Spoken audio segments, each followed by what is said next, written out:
Hello, everyone, and welcome back to another, and actually the final week of TechRise for the 2022 season. Today, we are doing a theme around EdTech with our partners at Verizon and RGA Ventures. So some of these will have some 5G components to them too. For those of you watching us for the first time, I am Desiree Vargas Wrigley, our Chief Innovation Officer at P33 and Executive Director of TechRise.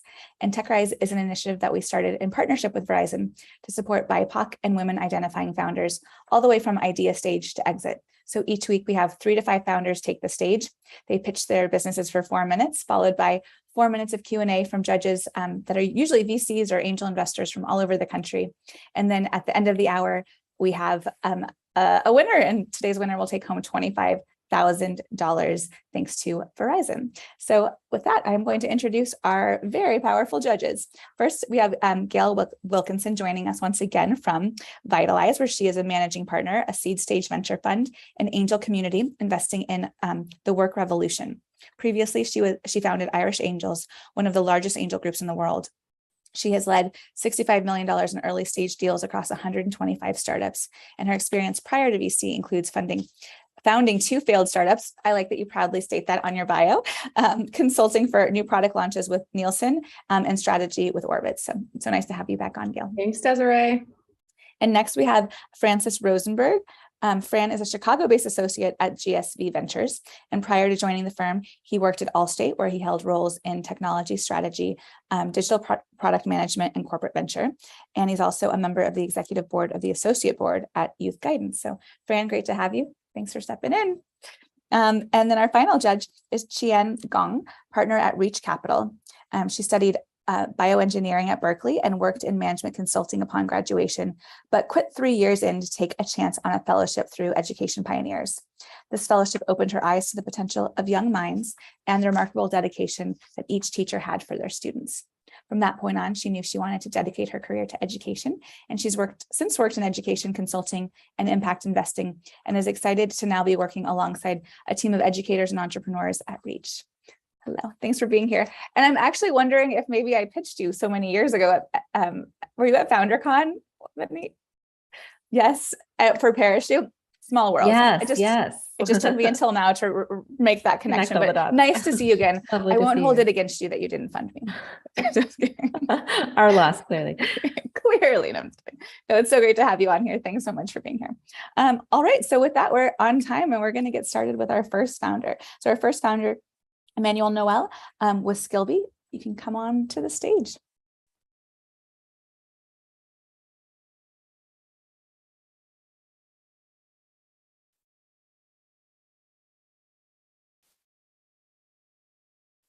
Can you see me?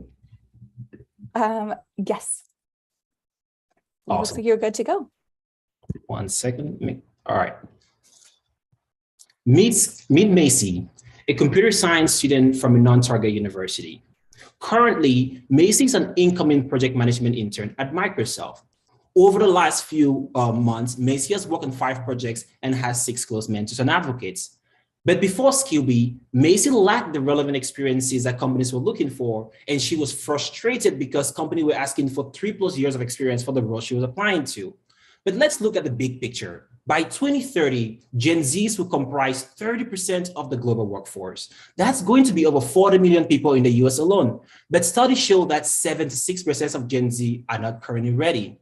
Unfortunately, Macy's situation isn't unique or uncommon. That's because every year, 15 million students struggle to get their first professional experience, and underrepresented students are affected the most. I want to ask you a question. How many Macy's do you know? My name is Emmanuel Ndifor. I'm the founder and CEO of Skilbi. 8 years ago, I immigrated to the States from Cameroon for my graduate education. And similar to Macy, I faced those same challenges that she's currently facing today. That's why over the last 6 years, I have worked on creating education tech tools used by over 300 universities and 250,000 students. My team and I are extremely passionate about the solution we're bringing in the marketplace today. Introducing Skilbi. We make it easy for companies to hire students outside of their feed pipelines by showcasing that student skill development journey. Let me show you how it works.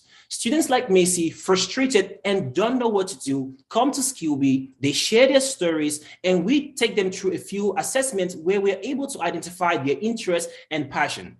Using our proprietary machine learning model, we're able to recommend career pathways for these students to explore. And within each career pathways, these students get to interact with fundamental content, learn about the career opportunities that exist and the skills needed for each career opportunity. And if the student wants to continue, they are then connected with a mentor on our platform for one-on-one coffee chat, where more insights and guidance are shared. The final step of this process is simple. We then curate a set of projects when they become available for Macy to work on and explore. This range from low skill to high skill. The outcome of this is tremendous. Not only does Macy build the skill, but she feels more confident. And for companies, they then look at Macy as a student fit for the roles because they can see Macy's skill development journeys. These help companies make better decisions at scale. Since our launch 5 months ago, we have had over 5,000 students sign up, and we have given 1,100 students their first professional experience. And one of the hallmarks of our traction is that 15% of Skilbi users invite 7 of their friends to join Skilbi. All of our traffic is all organic, and 65% of Skilbi users return on the platform. Our business model is simple. Companies, small, medium-sized businesses and startups pay us a fee to post and manage a project. We have a goal of getting to $10 million of ARR by 2025 and launch our enterprise system in a few months. Our competitors focus on job boards and providing students with opportunities to apply for entry-level roles. We take a different approach. We help students explore careers and give them the tools along the way. We are going after one of the fastest segments in recruiting, which is early overlooked talent recruiting, and this presents an $18 billion market opportunity. The money we hope to win from this competition is going to help us pay for platform expenses, establish new partnerships as we look to launch our pre-seed round later this year. Skilbi's success will mean helping 5 million students to be ready for the workforce by 2030, help companies scale early talent recruiting into overlooked pipelines, and help create an economy with a thriving middle class. With your help today, we can help millions of students like Macy launch meaningful careers. Thank you. Great job, and I'll ask the judges to join us on stage. And we're going to ask Gale to kick us off. Emmanuel, thanks. So we focus on future of work. We're actually looking for a solution that will help companies better hire and retain early talent. So entry-level talent, I think, is a huge problem that most corporations face. My question is, one of the gaps that I see in the market is making sure that there's success in the transition of folks from an education setting into the workplace. Does your solution attack that piece of the gap at all? Absolutely. That's actually one of the fundamental things that we actually work on, because one of the things that students know is not just about getting that real experience, but exposing students to different opportunities way early by the time they're even freshmen in college. So one of the things that we do is helping students connect on 2 fronts. The first thing is working with smaller companies that have very specific project needs so that they can experience that dynamics in their real settings. And on the other hand, we work with companies where companies can allow their employees to come to Skilbi and engage with those students so those students can start learning about what the future of that work experience would look like so they become more prepared.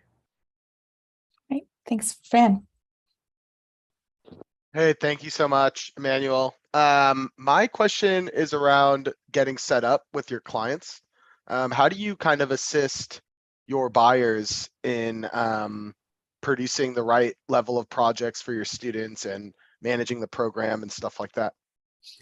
Right. So where we start is with focus. We are very focused on working with STEM-based project and business projects. So those are the 2 categories that we work with. So with those 2 categories, there are different set of roles that we specialize with. So with those companies, they come in very targeted first. And we have a set of students. We on our platform, we guide those companies with the best practices to, number one, post the right project with very specific outcomes that they are looking for, so that students know exactly what they are getting into and if they can deliver the result. That has been one of the biggest factors that we have learned so far, and it's produced tremendous results.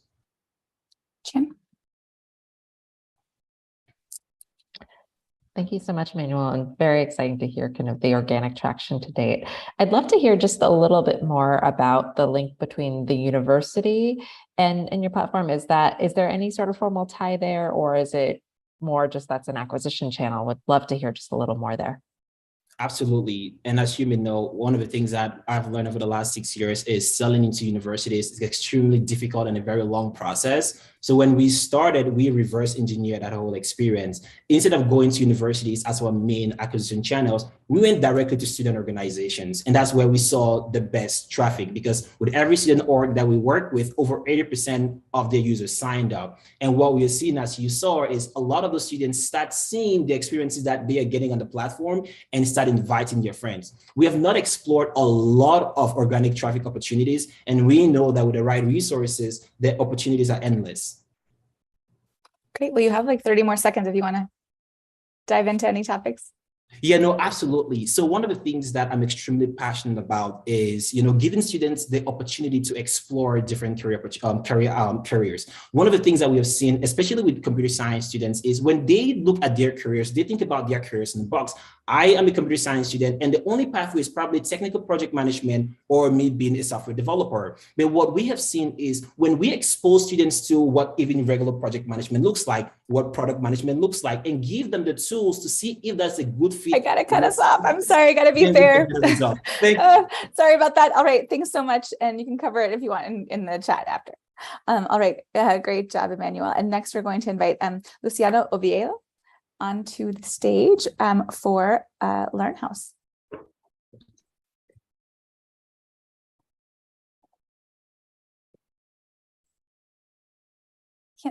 Yep, there we go. Okay, let me know when you can see that. Everything looks good to go. Awesome. So who's heard the phrase knowledge is power? Have you ever wondered, though, how does one get knowledge in the first place? One way of getting knowledge is through learning tools and activities. The problem is the way parents like me do it now is very stressful and frustrating. We got to search through a gazillion websites, and we have to constantly compare different kinds of tools and activities that are not connected. We have to somehow track these disconnected tools and activities with each other because they all describe it in different ways. And it's impossible to plan what could or should I do next. In short, parents like me feel powerless. So our solution is machine learning for human learning. Another way to think about it is Kayak meets Netflix for kids' brains. We're inspired by the search and personalization of Kayak, the UX and curation for Netflix, all aimed at learning. Our first product is a one-stop shop for K-8 STEAM tools and activities. It has 4 high-level modules: search, choose, track, and plan. Each of the underlying capabilities are uniquely designed to make a parent's life much easier. Let me tell you how it works. Meet Janice. She's a super busy working mom, and she's interested in getting her daughter after-school STEM tools and activities. So she goes to our app and does a search on STEM near me. She immediately gets back 7 tools, 11 workshops, and 13 classes, and all from different sources, which is very unique to our platform. She sorts on price and quality and has 5 results. She buys those 5 results and immediately gets a dashboard that allows her to not just track what she's doing, but how she's doing it. Finally, she also gets recommendations on what's possible next semester and next year. In short, Janice now feels confident managing her daughter's entire learning journey. Our traction to date is launching our first round of user experience interviews through signups and surveys. We have partnered with the STEM Educator Network with more than 1,000 STEM educators. We ran 1 pilot with 2 STEM providers and 1 school district. And we've launched our next round of user interviews to test our next round of MVP product development. The market opportunity is $19 billion from 70 million parents per year in the USA alone. We estimate the total available market to be on the order of $7 billion for tools and activities, targeting urban areas such as Northern California, Silicon Valley corridor at $150 million per year. Our business model is a subscription service, a freemium model, where we'll charge for intermediate and advanced capabilities. Our go-to market has a few activities such as organic growth by partnering with early adopter parents as social impact champions or evangelists, strategic partnerships as like the one I mentioned with STEM educator networks, guerrilla marketing by partnering with local and regional STEM competitions and fairs, as well as social impact by partnering with Title I districts to accelerate their their STEM activities and programs, and digital media such as online communities. The competitive landscape is highly fragmented with a mix of for-profit and nonprofit players. We see our ability to partner with them as a new channel to reach parents. Our team is nascent. We're currently recruiting sales, marketing, branding, as well as data science and computer science and cognitive science. We have a string of partnerships. We recently became a Techstars portfolio company, added on to our stream of other existing partners. We would like to use the funding, if we win, to hire our first 3 impact champions to partner with local learning communities. Thank you. All right, let's get to the judges on, and we're going to start with Fran for the first question. Hey, Luciano, thanks so much. I'm curious how you are communicating to parents on, how are you assessing the quality and onboarding partners that you bring onto the platform, and then providing recommendations based on those courses to the learners? Yeah, so that's one of the things we're testing in our next round is we've created this, what we call profile set of evaluation, both from the parent and the learner side. And so we have our own a set of methodology that we've built, but also partnered with a few other STEM providers that have different models and modalities that they're using. So we're blending them and testing. How do we balance the parents', how should I say, wishes and aspirations as opposed to the child's? And so we have this curve where for early learners, it's mostly the parents' preferences being weighted, but as they get older, we weight more the learner's interest and aspirations. And so it's kind of like a curve that meets around 6th through 8th grade, where it's about half and half, and then it increases more to the learner. So that's exactly what we're testing now is how do we initially get a baseline on that? But then once they're onboarded, we use the types of learning performance to be able to make recommendations to the parents as well as the learner when they're older. Chian. Thank you so much for sharing your vision here. I'd love to just hear a little bit more about the supply side in terms of how much of it is offline, kind of in person. Would you do any kind of like subscription kits or even just products? And what's the value prop you offer to the supply side? Yeah, so right now we're looking at, either mostly online because that's the easiest to bring onto our platform, or virtual, but we've gotten a huge interest from face-to-face and on the regional level because they both see it as a way to access a new channel, to access parents through our STEM networks, because of how we're partnering with both educational nonprofits or what we call learning communities, which is either educational nonprofits as well as districts. Since we're not selling to them directly, we're targeting parents, then we're an easy partner. And so they see us as a new, better, easier channel to be able to access those parents. Yeah. Would love to hear your 5 to 10 year vision. If you fast forward in the future, what does this business become? I think, my vision is that it becomes the new wave, or our meta vision is that to be able to give parents the most control and choice in their child's learning journey. So I'm imagining a world where any parent essentially, just like they do now with Netflix, can go on and like navigate their genres.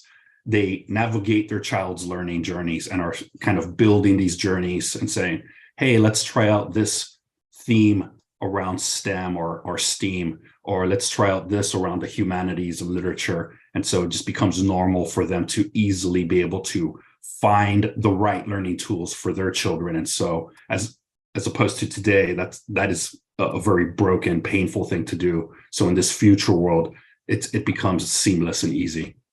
Perfect ending. All right, Luciano, great job. And thank you, judges, for some great questions. And next we are going to invite Brooke McKean with Reach, not to be confused with the Reach Ventures that's here. Hi, can you hear me okay? Yes, we can. And you can see my screen? We can. And Chian, do you mind going video off? Perfect. Okay. Ready when you are. All right. Hi, everyone. I'm Brooke McKean, co-CEO and co-founder of Reach and president at Chicago Scholars. I grew up in a rural community without access to college and career advising. Even though I was top of my class, I was consistently told that what I wanted to do wasn't possible until I found this book in my high school library, which put a name and a pathway to my hopes and dreams, so much so that I've held on to it for 20 years. What Reach is doing is taking this outdated book and turning it into accessible, relevant content on students' mobile phones at their fingertips. Reach is the college and career pathway for hypers, high-performing, under-resourced students at the nexus of companies and communities. Reach benefits from Chicago Scholars over 2 decades, serving over 5,000 students getting to and through college and into career at rates 2 to 3 times the national average. We're taking all that curriculum and expertise and putting it on a mobile phone for students to access. The United States has a $2 trillion talent problem because top talent isn't accessing top opportunity. The high school graduating class of 2022 will lose out on over $1 trillion of lifetime earnings due to a lack of access to college and career. Business losses have also amounted to $1 trillion due to voluntary turnover. We're solving the college and career access problem by connecting hypers with mentors, companies, and jobs. Less like homework and more like a video game, students can earn rewards for completing real-life tasks, navigating their college and career pathways in-game, and interacting with mentors. Reach is not another learning management system. We're solving the voluntary turnover problem by matching top talent with top opportunity.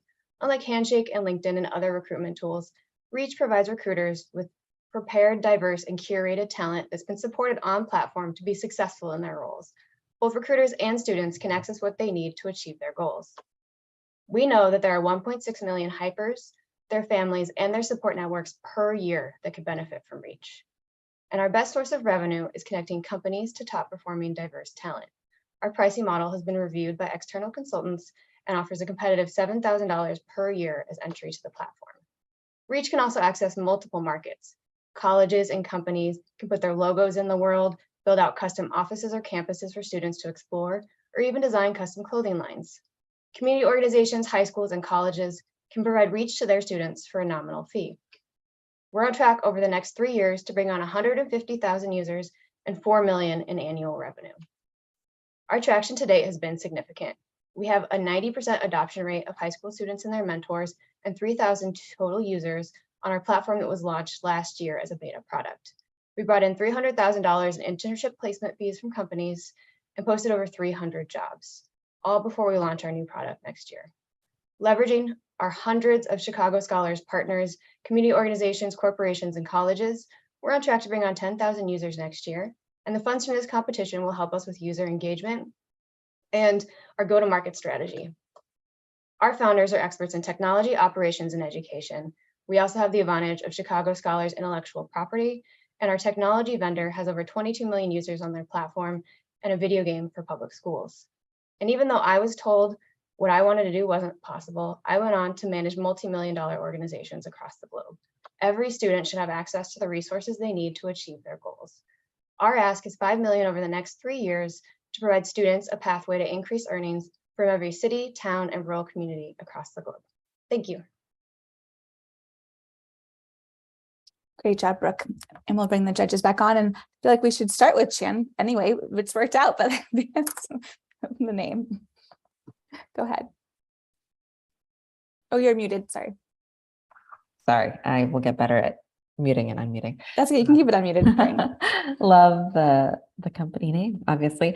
I would love to hear just a little more about kind of the team as you think about scaling over the next few years and your thinking around leaving tech as outsourced versus in-house. Yeah, that's great. Our immediate team, our co-CEO has founded a prior tech startup, and so his experience on the technology side. I've spent my entire career building operations from scratch across every type of operations you can imagine and for scale, serving over 25,000 youth in Haiti for programming that I designed. And our kind of curriculum expert has been serving students for his entire career. On the vendor side, we ultimately decided that we would get to market much, much faster if we were working with an existing product. We have set up that if worst case scenario, we could go on our own and we would know what does and doesn't work. But we thought that we could really get to market faster with a partner who already has worked with public schools and has some core tech already in place. And we've really been thinking through the pricing model to make that feasible. Great. Gale. Hey, Brooke, I'd love to hear a little bit more about your go-to-market strategy with your business clients.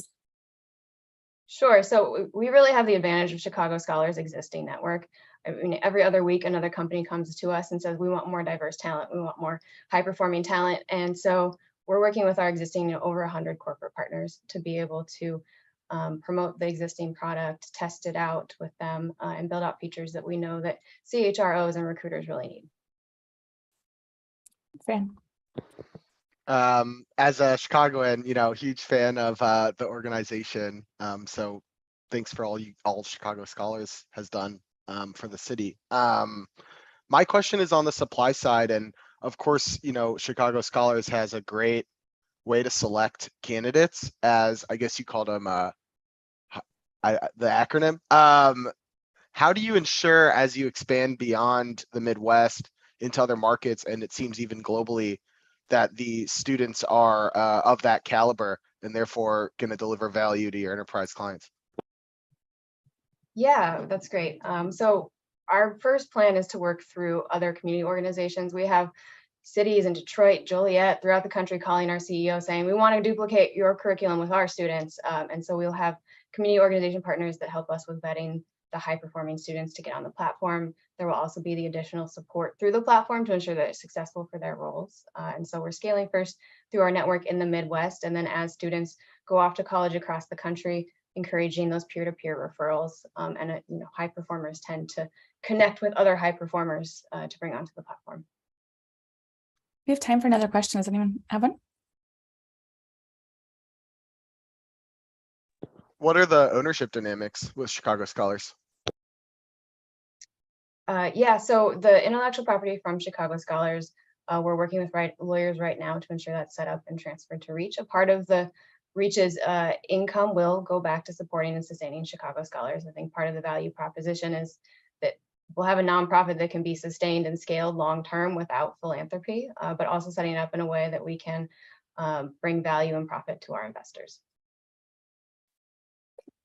You do have a couple more minutes if you want to add anything else, Brooke, or if anyone else, a less buzzer beater question. Yeah, I mean, I've looked at hundreds of platforms in the last few years. I wouldn't be here today if I knew that there was a gap in the marketplace, that students have a real need and companies have a real need. And so really just excited to put something to market that's going to be unique. That's not just another learning system for students to get what they need and companies get what we need. It's really an ecosystem of network of mentors, companies, colleges, and high-performing students. Great, perfect timing. Thanks so much, Brooke. Great job.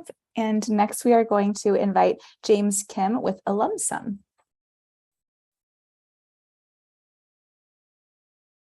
Hi, everyone.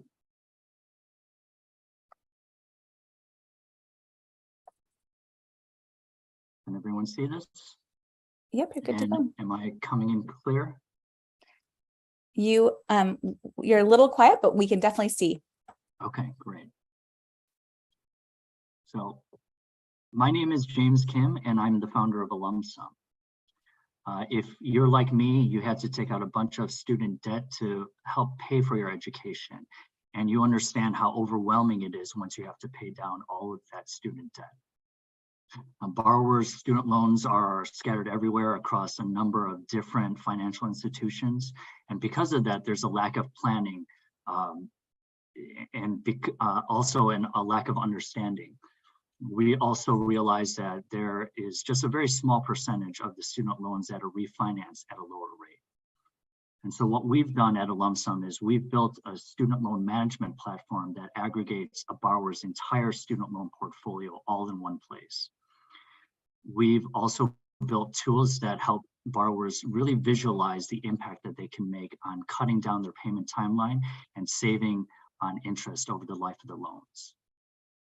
We've also built a refinancing marketplace that is unique, and we've already signed our 4 partners where we're going to be generating leads for revenue. And we're currently in talks with Chian in building out a much more robust refinancing where we're going to do all the pre-qualifying on our end.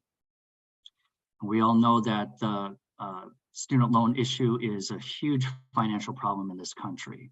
The great news is AlumSum is for everybody that has student debt, but we're going to be specifically targeting those that have over 100,000 in debt. And typically those borrowers go on to further their education. But with that high debt comes the potential for a higher income earning, which also makes them better candidates for refinancing. Now, we're one of the few fintech companies out there that are directly focused on the consumer. We already have refinancing partnerships in place and looking to expand more. And what really sets us apart in our business model is that we are now starting to tie in how we can help facilitate our users to increase their income, whether it's through side gigs or job promotions, and really using that extra income to pay down their debt exponentially quicker so that they can look forward to other financial goals that they have earlier in their life stage. Our go-to-market strategy will be initially organic growth by reaching out to our network and our network's network, immediately following ramping up our social media marketing, as well as email marketing to build brand awareness. And at the same time, we'll be also working with alumni associations in and around Chicago and then branching out thereafter. Our milestones, our January 1st launch is going to be our major milestone, and that coincides with the federal forbearance ending. We also, at the start of the year, will be really building out our mobile infrastructure to go from web to mobile. And then also our roadmap. What that entails is that we're trying to bridge the gaps between student loan situation that borrowers have and tying in other financial goals, whether it's the first mortgage or setting aside more retirement money. I've got a wonderful team behind me, and we're really looking forward to next year. And ultimately, this is what our success looks like. We want, on average, 15,000 saved on interest over the life of those student loan payments, cutting off their payment timeline by an average of 6 years, and helping our users to achieve their next major financial milestone at an earlier stage in life. Thank you so much for your time. All right, great job, James. And we are going to start with Gale. Hey, James, to go back to your secret sauce, where your differentiation is that you help people pay off faster by making additional income. Would love to hear what in the technology is proprietary and how you're driving that that user change. Yeah, so that's still in works, but we want to focus much more on the launch so that we can get user engagement and get feedback. And then we're currently in talks with a couple of platforms out there that are much more focused on side gig hustles and platforms that help people to find those side gigs. And then we're still coming up with ideas and ways to integrate how we can show and display that extra income and really exponentially cut people's payment timelines. Fran. Hey, James, thanks so much. My question is around regulatory risk. how do you kind of think through, future federal, regulations that might impact your business, such as, universal student loan forgiveness?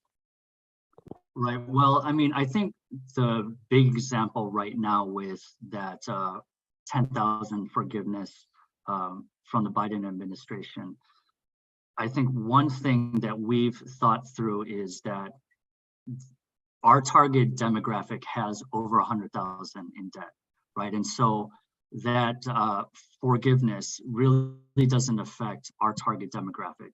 10,000 for those users really is a drop in the bucket. And so, one of the things that we do is I have pretty regular conversations with my legal team on how to protect ourselves from the regulations as well. Chian.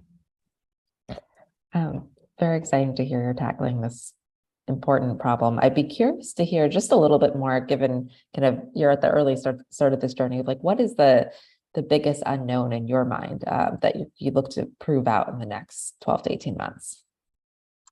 I mean, we do have validation from, a number of interviews and surveys, but, we haven't officially launched the actual MVP. And so we are, really, really curious as to what the growth and traction is going to be from organic growth, and then comparing that with, building the brand awareness through putting more dollars into social media marketing and things like that. And so I think the first several months after we launch is going to be really key in how we determine what our next steps are going to be in terms of growth and traction. Any last questions? If not, James, is there any last comments you wanted to add? No, I mean, it's taken us a couple of years to get us to this point. I've bootstrapped this from the very beginning and still haven't asked for a single dollar. And, my team and I are very proud to be at this stage where we can even present to you guys. And we're really looking forward to what this next year brings. And we're very, very hopeful that this can be one of a number of solutions that, we all know that student debt is a huge, huge problem in this country. And I think the market is big enough where it's not just going to be one player, but, different fintech companies are going to approach this, differently. And I think we're going to be one of the solutions that really is going to cut us off. I'm sorry, but you did a great job, and it was wonderful having you on. And we're going to get our last competitor onto the stage, Shaiska Malca with Pura Vida talk. Hello. Hello.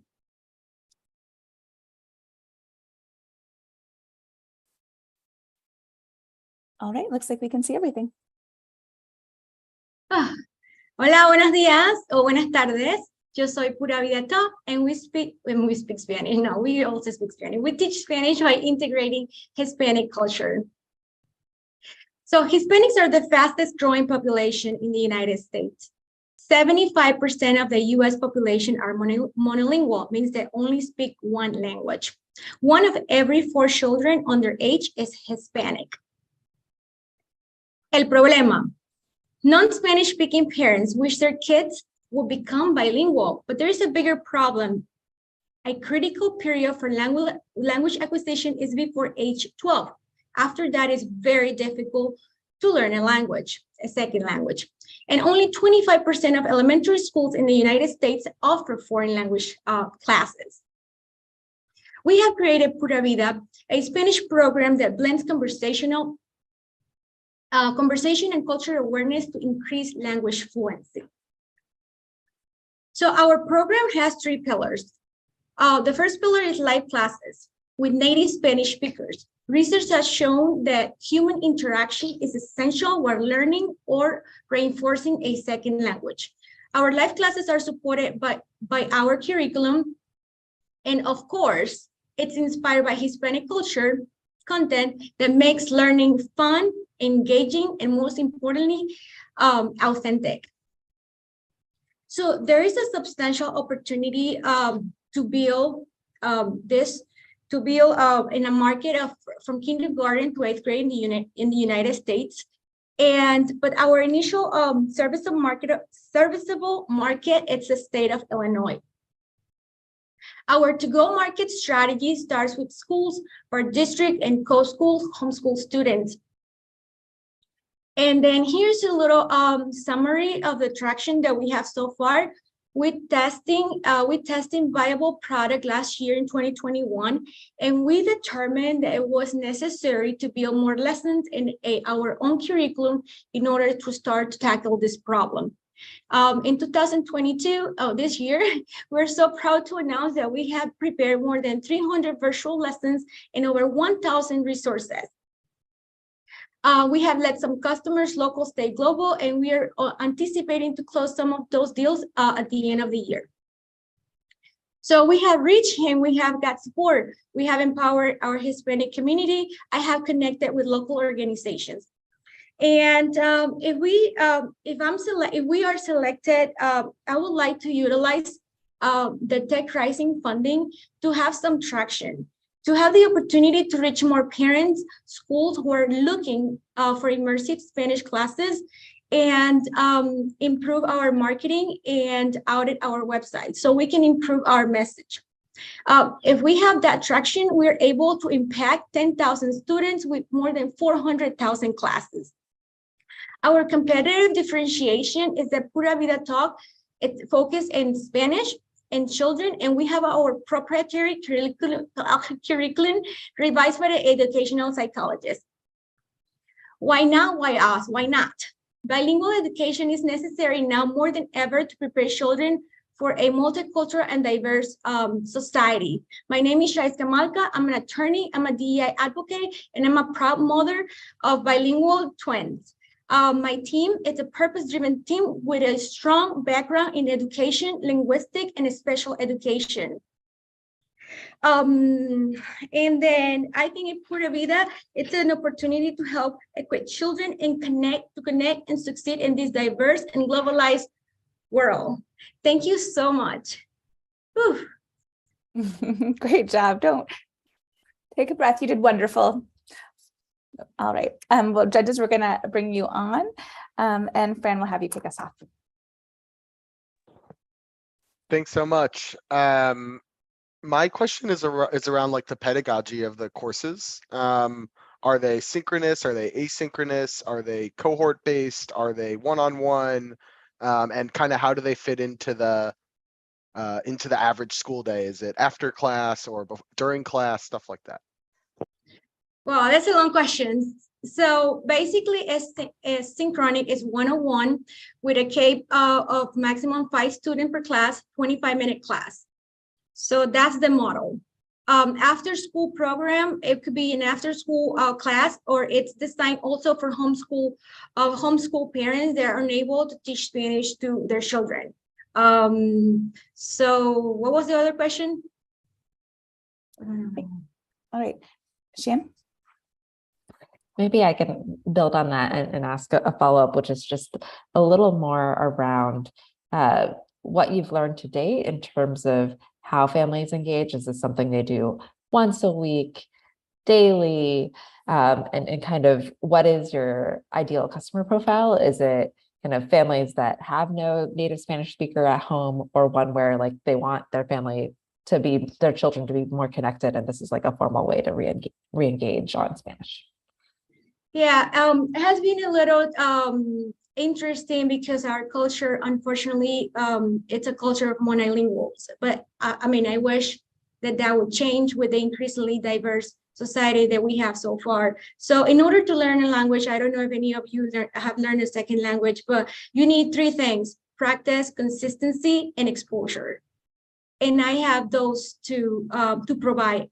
Right now, it's a little challenging, but I know that parents are willing to, I think with my program, they will see the consistency of a complete virtual program, which has enough content for 2.5 years. So we track the progress of the students, even though it's enrichment, it will help the consistency and the exposure part for our students. That was the idea. Gale? Thank you. Before I ask my question, is the person paying for this, is it the parent paying for their student, or is it the school district paying for the program? As of now, because marketing has been very, very challenging. I don't have a background in marketing, and the communication has been a little difficult for me. It has been my major challenge. So what I have done is just to partner and then create connections with part districts. And for right now, I have one part district that is interested to bring me in for 13 groups in their school. So that's the first thing that I landed. The idea is to reach out more students to parents that they can put their kids in an extracurricular activity so it can fit their schedule easily once a week, depending on what their schedule looks like, because it's challenging with having multiple kids and then squeezing another activity. Okay, I think Chian has another question really quickly. Awesome. Thanks so much. I'd love to just hear a little bit about your teacher supply. Like what do your teachers look like? Where do you find them? There's really fast. There's a shortage of a Spanish teacher in the United States, in Illinois, everywhere. So my mother is a principal. She's my mentor. She's in Panama. I'm originally from Panama. I was born and raised in Panama. And I want to have a connection with the Board of Education in Panama so we can have a bigger. I got to cut us off. Sorry. You got to cut us off. No, I appreciate the question. And I'm sorry that we had to sneak it in really quickly. Pura Vida is one of our slogans in Costa Rica. So of course, near and dear and close proximity wise. All right. Well, judges, you have the enviable job now of going to select a winner for today's $25,000. So we're going to send you over to another room with our friend Stephen from Verizon. And now I'm going to welcome Philip Fairweather onto the stage. Philip is the founder and CEO of Entrepreneurs Academy, and he's an Air Force vet and former MBA professor of entrepreneurship with over 20 years experience as an entrepreneur, entrepreneurial training instructor, consultant, and federal economic development specialist. His most recent achievements have occurred in the innovation of reentry services, mental health, and transitional living for ex-offenders and substance abuse survivors. So, Philip, it's so great to have you here. Thank you for all the incredible work you do kind of across the board. So maybe it'd be helpful if you could just share with people a little bit more about the Entrepreneurs Academy and what it is. Sure. Thank you. Thank you so much for having me. And I was sitting in listening to the presenters, and there's just some amazing ideas and opportunities out there. This is what I really enjoy about the work that I do. So a little bit about my background. I'm an inventor myself, a patented inventor. And I came to Chicago. Wait, what'd you invent? A sports training device that builds speed, endurance, and vertical jump. I was an athlete all my life. And basically all they are weighted workout shorts made out of neoprene. So the weight's above the knee so you don't hyperextend your knee like ankle weights, and it's below your waist so you don't put pressure on your back like a weighted vest. So, and now the patent actually ran out in 2007. So we're bringing it back now with sensors. So it measures foot speed, muscle fatigue, heart rate, blood pressure, and you push it to an app. So it will give the coach the anatomy and biomechanics. Well, we got to bring it on for our next sports tech themed pitch competition. I love that. I'm actually building my development team right now at Pumping Station 1. So, So I was brought to Chicago as part of the federal transition team that took over the Chicago Housing Authority back in 1996. This was after I had sold my sportswear company. And my job was to take public housing residents, help them start their own businesses, and contract with city, state, and federal agencies. In the 3 years that I was there, we started 143 businesses. We contracted over $78 million with public housing residents and employed almost 5,000 people. So I won national awards for Best Welfare Work program in the nation 2 years in a row under the Clinton administration.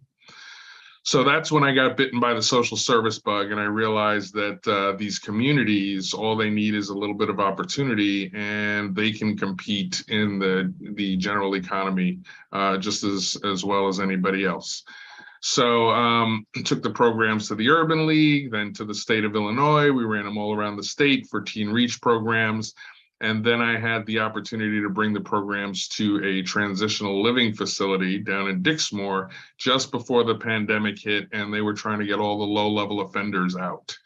I've always believed there's only two ways to earn a living: work for yourself or work for somebody else. And entrepreneurship is absolutely a viable option for ex-felons. Many of them are entrepreneurs already. We just need to change the product, right? They understand pricing, they understand marketing, Supply they understand and demand. the supply and demand, managing teams, all of those things. So, so the state got a hold of my work.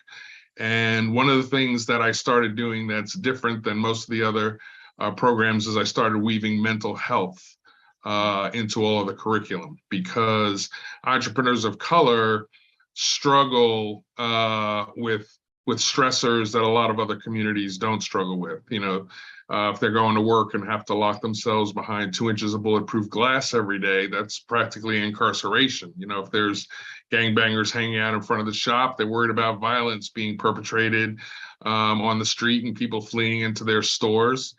And then, you know, a lot of these community entrepreneurs are community leaders that have just fought through violence and, you know, all the things that come with these communities and have not addressed their own mental health issues, which leads to depression, anxiety, which leads to procrastination. And we all know procrastination is a killer for an entrepreneur. Then if they're trying to hire from within the community, you know, what if they have a young lady that they've hired and is coming in with bruises every couple of weeks because they're in a domestic violence situation, or a young man that's coming in high or drunk every day and is messing up the cash register? You know, how do you deal with those? You know, we're not asking people to be therapists, but they have to develop skills that will allow them to address these issues, not only to support the community, but also sometimes to save their own business. So, so Entrepreneurs Academy has clinicians that we work with, and in our classes we have, for example, my entrepreneurs class is 3 hours every Wednesday night, and we have maybe 20 minutes of a mental health moment. And we talk about depression, we talk about anxiety, we talk about procrastination. And as the stigma starts to break down a little bit, we have clinicians that we can push them off to so they can take a deeper dive into their own traumas. That's incredible. So what I've really tried to do over the years, because this program started 25 years ago when we were just starting to use the internet, and I've evolved it over the years to make sure that technology and the latest advancements are brought into the classroom. We've got a little maker space with 3D printing. We've got a drone photography class, culinary arts, urban farming, Shapogos and things that artists can start to use some tools. And we work with the universities to help these low-income individuals prototype and develop new products that they can bring to market. That's obviously my passion, is invention. And so it's been really successful over the years. And now that the state has funded us directly, we have the opportunity to really experiment and create and try some things that have never been tried before. That's amazing. And where is it located? So we're over on the west side at Bethel New Life. That's where we're housed right now, which is just off of Cicero and Division, 4950 West Thomas Street. And for people who don't know those cross streets, what's that neighborhood? That's the Austin community. So our funding is for R3 zones. R3 is the weed tax money that has been put in place for restorative justice. Mm-hmm. So we service the west side, the south side, and the south suburbs, but can service all the R3 zones in the state. We have a blend of in-person classes as well as online classes, and we get people from Mississippi, Texas, New York. We actually had some people from Africa chiming into the programs as well. We can't count that towards the state, but we do service them anyway. We're in the process of getting additional funding from some private investors, so that way that's unrestricted funds, which will allow us to grow the program nationally. We've been requested to bring this program as a national program to South Africa. because they suffer with a lot of the same challenges there. And our communities on the west side that we service are Austin, East and West Garfield Park, Humboldt Park, and North Lawndale. On the south side, it's Inglewood, Avalon Park, Greater Grand Crossing, Auburn, Gresham, and East Chatham. And in the south suburbs, it's Posen, Markham, Harvey, Dixmoor, and Blue Island. But the programs are open to anyone who's interested, and everything that we do is free. That's incredible. And so many important neighborhoods that have not been considered a hotspot for entrepreneurship or small business development. So thank you for the work that you're doing there. And it sounds like the Chicago Prize competitors were up this week, and we got to see a lot of the different projects that are kind of going into different neighborhoods or being considered for different neighborhoods. And I'm wondering how you all think about collaborating with some of the development that's happening. Will you be able to expand your footprint, or? And I know I'm going off script, but I'm just curious how you think about that. Sure. No, we're, like I said, I've been doing this 25 years. I have a lot of relationships. We're connected to 1871, the Polsky Center, M-Hub, all the different maker spaces around the city, a lot of the not-for-profits, and we share resources, we collaborate, we share very, very similar populations. So we're always looking to collaborate and expand. One of the mandates that we have for this grant is we have to do 3 large events around the city each year that builds awareness for mental health, reentry, and economic development. We're getting ready to take the programs into the prisons after the first of the year. And we did one on the west side already. We're getting ready to do, as soon as the weather breaks in the spring, we'll be doing one on the south side at the Carruthers Center for Inner City Studies with the Parks Department. And the event, we had businesses from around the community, HIV testing, voter registration. We had live entertainment. We had a boxing demonstration, but the whole day, and it's called the Peace and Healing Festival. And at the end of the day, it culminates to a panel discussion. And the one we did in July at Bethel was State Representative LaShawn Ford, Del Reese Adams from ICJA, the Illinois Criminal Justice Information Authority. She's the one who funded us in the first place. She got COVID that day, so she couldn't make it.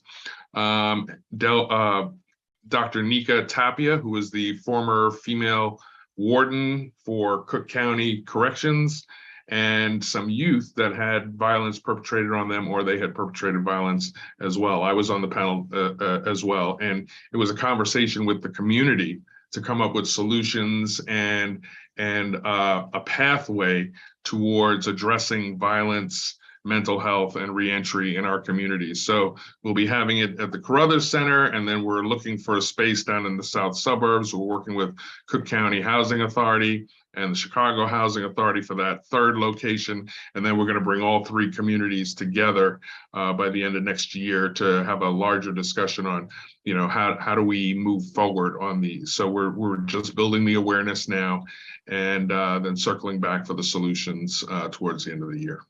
Well, I so appreciate you sharing your big plans for expansion and the partnership that you have. And I hope that you'll consider doing an event during Tech Chicago Week, which is in July, where we're really trying to bring, the tech community across every neighborhood together in those neighborhoods to celebrate innovation across the city. So we should follow up separately. Who would I talk to about that?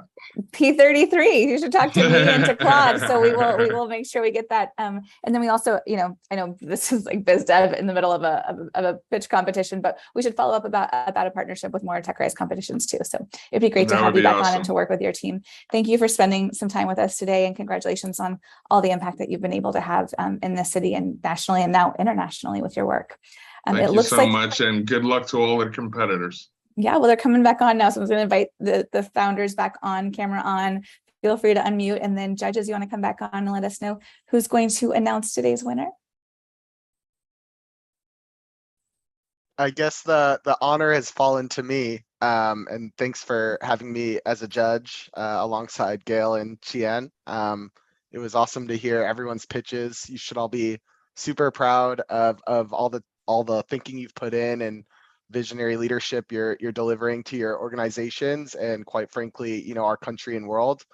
We need these sorts of solutions. The judges deliberated. It was tough, but congratulations to Emmanuel and Skilbi on your victory here. We were just so enthralled and impressed with your grand vision, and can't wait to see where you take your business, and hope this this money helps you pay for those platform expenses. Emmanuel, you want to say anything? No, I just want to say thank you, but also thank you to all the competitors. I think, you know, founders are the future of our economy, and all of the work that we all doing is all important. And I hope to collaborate with everyone someday. So thank you to TechRise. I appreciate this opportunity. Thank you so much. No, thank you. And thank you to our judges. And thank you, as always, to Verizon, who's been our consistent partner since the very launch of TechRise, and to the RGA team for helping us throughout the year with some of our differently themed competitions. As we said, this is the last competition of this season, but we will have our big finale where someone's going to take home $100,000 in non-dilutive capital on December 1st. So if you'd like an invite to that, just head over to techrise.co. And if you want to donate to next year's competitions, we're still fundraising for all the prize money. So you can go to techrise.co/donate to support. And I just want to thank everyone for being incredible today, but also all season. It has been an honor and a privilege to watch these founders and to support them, not just during the competition, but after, through our Slack groups and the ongoing workshops that we're able to provide, thanks to the generosity of our community of philanthropic partners, including corporate venture, traditional venture, many individual high net worth. Thank you for a tremendous season. We've given $1.6 million away. Our founders have gone on to raise almost $35 million in just 18 months. So it's been an incredible journey, and can't wait for next year. Thanks all.